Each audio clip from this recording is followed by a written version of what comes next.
பேய் ஒண்ணும் பண்ணாது, நீதான் பேய் பாப்பல.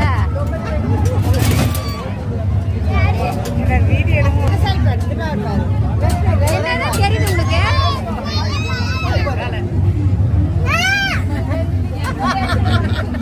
மேக்ஸிமம் அவ்வளவுதான், நீங்க அதுக்கு மேல எதிர்பார்க்க முடியாது. பின்னாடி தான் பேய் தெரியுதா, முன்னாடி என்ன தெரியுதா?